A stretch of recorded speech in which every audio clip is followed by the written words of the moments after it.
and an adrenaline rush sent her sky high, but only for a moment. After a slight pause, he recovered. In a calm, reasonable voice, he said, "Now, Rebecca, sweetheart, you know as well as I do that the cops now don't believe you're being stalked, that some weird guy is calling you at all hours, trying to scare you. You had the phone tap put in yourself because you couldn't get them to do it. And I'll never talk long enough for that old low-tech equipment of yours to get a trace. Oh, yes, Rebecca, because you insulted me. You'll have to pay for it. Big time." She slammed down the receiver. She held it there, hard, as if trying to staunch the bleeding of a wound, as if holding it down would keep him from dialing her again, keep him away from her. Slowly, finally, she backed away from the phone. She heard a wife on the TV soap plead with her husband not to leave her for her younger sister. She walked out onto her small balcony and looked over Central Park, then turned a bit to the right to look at the Metropolitan Museum. Hordes of people, most in shorts, most of them tourists, sat on the steps, reading, laughing, talking, eating hot dogs from the vendor Teodolfo, some of them probably smoking dope, picking pockets, and there were 2 cops on horseback nearby, their horses' heads pumping up and down, nervous for some reason. The sun blazed down. It was only mid-June, yet the unseasonable heat wave continued unabated. Inside the apartment it was 25 degrees cooler, too cold, at least for her, but she couldn't get the thermostat to move either up or down. The phone rang again. She heard it clearly through the half-closed glass door. She jerked around and nearly fell over the railing. Not that it was unexpected. No, never that. It was just so incongruous set against the normalcy of the scene outside.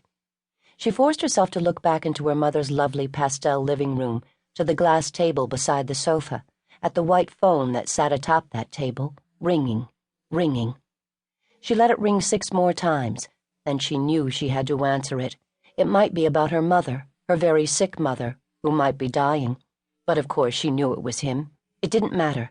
Did he know why she even had the phone turned on in the first place? He seemed to know everything else, but he hadn't said anything about her mother. She knew she had no choice at all. She picked it up on the 10th ring. "Rebecca, I want you to go out onto your balcony again. Look to where those cops are sitting on their horses. Do it now, Rebecca." She laid down the receiver and walked back out onto the balcony, leaving the glass door open behind her. She looked down at the cops. She kept looking. She knew something horrible was going to happen. She just knew it, and there was nothing she could do about it but watch and wait. She waited for 3 minutes. Just when she was beginning to convince herself that the man was trying new and different ways to terrorize her, there was a loud explosion. She watched both horses rear up wildly. One of the cops went flying. He landed in a bush as thick smoke billowed up, obscuring the scene. When the smoke cleared a bit, she saw an old bag lady lying on the sidewalk, her market cart in twisted pieces beside her, her few belongings strewn around her. Pieces of paper fluttered down to the sidewalk, now rutted with deep pockmarks. A large bottle of ginger ale was broken, liquid flowing over the old woman's sneakers. Time seemed to have stopped. Then suddenly there was chaos as everyone in view exploded into action. Some people who'd been loitering on the steps of the museum ran toward the old lady. The cops got there first. The one who'd been thrown from his horse was limping as he ran. They were yelling, waving their arms, at the carnage or the onrushing people. Becca didn't know. She saw the horses throwing their heads from side to side, their eyes rolling at the smoke, the smell of the explosive. Becca stood there frozen, watching. The old woman didn't move. Becca knew she was dead. Her stalker had detonated a bomb and killed that poor old woman. Why? Just to terrorize her more? She was already so terrified she could hardly function. What did he want now? She'd left Albany, left the governor's staff with no warning, had not even called to check in.